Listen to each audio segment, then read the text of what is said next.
നമസ്കാരം, media vision വാർത്തകളിലേക്ക് സ്വാഗതം. പേരാമ്പ്ര ഡിഗ്നിറ്റി കോളേജും കാലിക്കറ്റ് യൂണിവേഴ്സിറ്റിക്ക് കീഴിലെ സ്വാശ്രയ മേഖല അധ്യാപകർക്കുമായി സംഘടിപ്പിച്ച ദ്വിദിന ഓറിയന്റേഷൻ പ്രോഗ്രാമും വികസന നൈപുണി ക്ലാസും സമാപിച്ചു. Darul Najoom orphanage committee president C Umar ഉദ്ഘാടനം ചെയ്തു. ഉന്നത വിദ്യാഭ്യാസ മേഖലയിലെ പുതുമകളും അധ്യാപന രീതികളിലെ മാറ്റങ്ങളും അധ്യാപക സമൂഹത്തിലേക്ക് എത്തിക്കുന്നതിന്റെ ഭാഗമായാണ് Perambra dignity college of arts and science Calicut യൂണിവേഴ്സിറ്റിക്കു കീഴിലെ സ്വാശ്രയ മേഖലയിലെ അധ്യാപകർക്കു വേണ്ടി നടന്ന ദ്വിദിന ഓറിയന്റേഷൻ പ്രോഗ്രാമും വിഷയാധിഷ്ഠിത റീഫ്രഷൻ ഉൾപ്പെട്ട അധ്യാപക നൈപുണി കോഴ്സുകളും സംഘടിപ്പിച്ചു.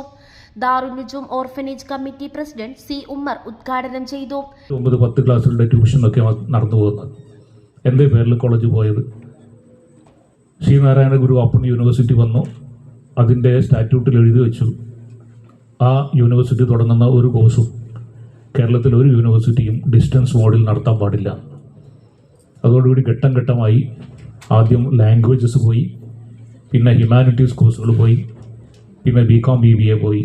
ഈ വർഷത്തോടു കൂടി കുട്ടികൾ കലിയായി എന്നുള്ളതർത്ഥം. ഇതൊരു ഓർഫനേജ് കമ്മിറ്റിയാണ്.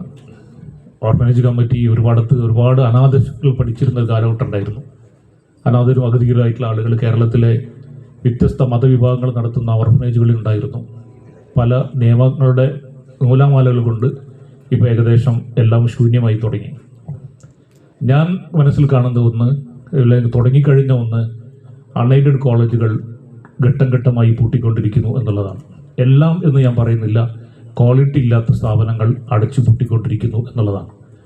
ഇതൊരു ചാലഞ്ചാണ്, അധ്യാപകരുടെ മുമ്പിലുള്ളൊരു ചാലഞ്ചാണ്, മാനേജ്മെൻറ്റിൻ്റെ മുന്നിലുള്ളൊരു ചാലഞ്ചാണ്. ക്വാളിറ്റിയുള്ള സ്ഥാപനങ്ങൾക്ക് നിലനിൽപ്പുണ്ട്. ക്വാളിറ്റിയുള്ള സ്ഥാപനങ്ങളിൽ ഒരു വേക്കൻസിയിലേക്ക് അല്ലെങ്കിൽ ഒരു സീറ്റിലേക്ക് 50ഉം അതിലധികവും അപേക്ഷകൾ വന്നിട്ട് പ്രവേശിപ്പിക്കാൻ സാധിക്കാതെ നിൽക്കുന്ന അൺഎയ്ഡഡ് കോളേജുകളുണ്ട്. ഞാനത് സൂചിപ്പിക്കുന്നത് ക്വാളിറ്റിയുള്ള സ്ഥാപനങ്ങളിൽ മാത്രമേ ഇന്ന് പഠിക്കാൻ കുട്ടികളുള്ളൂ. കുട്ടികൾ പഠിക്കാനില്ലാത്തതുകൊണ്ടല്ല, പോപ്പുലേഷനിൽ കുറവ് വരുന്നുണ്ട്. ഇപ്പോൾ 10ാം ക്ലാസ്സിലെ കുട്ടികൾ, കഴിഞ്ഞ വർഷത്തെ പരീക്ഷ എഴുതിയ കുട്ടികളുടെ എണ്ണവും ഈ വർഷത്തെ പരീക്ഷ എഴുതിയ കുട്ടികളും കുറവാണ്. +2 കുറവാണ്. അതിനേക്കാൾ കുറവാണ് 1ാം ക്ലാസ്സിൽ ജോയിൻ ചെയ്യുന്ന കുട്ടികളുടെ എണ്ണം. പോപ്പുലേഷനിൽ കുറവ് വരുന്നുണ്ട്.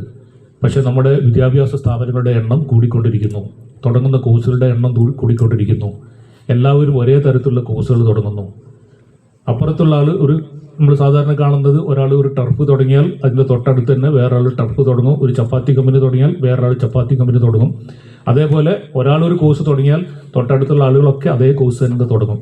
അവസാനം ഇതിനൊന്നും ആവശ്യക്കാരില്ലാത്ത രീതിയിലേക്ക് പോകും. ഒരു ചിന്തയും ഒരു ആലോചനയും ഇല്ലാതെ മാനേജ്മെൻ്റ് ആണെങ്കിലും അധ്യാപകരാണെങ്കിലും ഒക്കെ അങ്ങനെ നടന്നു പോകുന്നു എന്നുള്ളതിലപ്പുറത്തേക്ക് ഒരു വിഷനോട് കൂടി മുന്നോട്ട് പോകുന്നില്ല എന്നുള്ളതാണ് എനിക്ക് തോന്നിയിട്ടുള്ളത്. ഒരു അധ്യാപകൻ എന്നുള്ള രീതിയിൽ ഏറ്റവും നല്ല അധ്യാപകനായി തീരണം. എന്താണ് ഏറ്റവും നല്ല അധ്യാപകൻ എന്ന് പറഞ്ഞാൽ, ആരാണ് ഏറ്റവും നല്ല അധ്യാപകൻ? ആർക്കെങ്കിലും പറയാൻ പറ്റുമോ ആരാ ഏറ്റവും നല്ല അധ്യാപകൻ? നിങ്ങൾ സ്വയം വിചാരിക്കുന്നുണ്ടാവും ഞാനാണ് ഏറ്റവും നല്ല അധ്യാപകൻ. ഓരോരുത്തരും പറയുന്നുണ്ടാവും ഞാനാണ് ഏറ്റവും നല്ല അധ്യാപകൻ. എങ്കിൽ നിങ്ങളുടെ ക്വാളിറ്റി എന്താണ്? നമ്മളെല്ലാവരും പറയുമല്ലോ. അപ്പോൾ ഈ ഒരു പ്രോഗ്രാമിൻ്റെ ഔട്ട്കം എന്താണ്? ഔട്ട്കം ബേസ്ഡ് എഡ്യൂക്കേഷനെ കുറിച്ച് നമ്മൾ പറയാം. ഇന്നത്തെ ഈ പ്രോഗ്രാമിൻ്റെ അല്ലെങ്കിൽ ഇന്നും നാളെ നടക്കുന്ന പ്രോഗ്രാമിൻ്റെ ഔട്ട്കം എന്താണ്? Dignity College principal professor M Muhammad Aslam ചടങ്ങിൽ അധ്യക്ഷത വഹിച്ചു. Ibrahim PK, Abdul Salam, Basheer, Yusuf, Ibrahim PT, Ajnas TM, Abdul Sameer, പ്രസഹീബ R എന്നിവർ ആശംസകൾ അർപ്പിച്ച് സംസാരിച്ചു.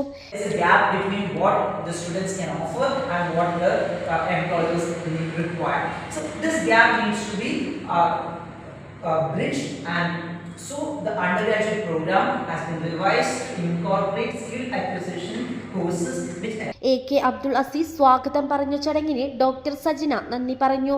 News bureau, media vision, Perambra.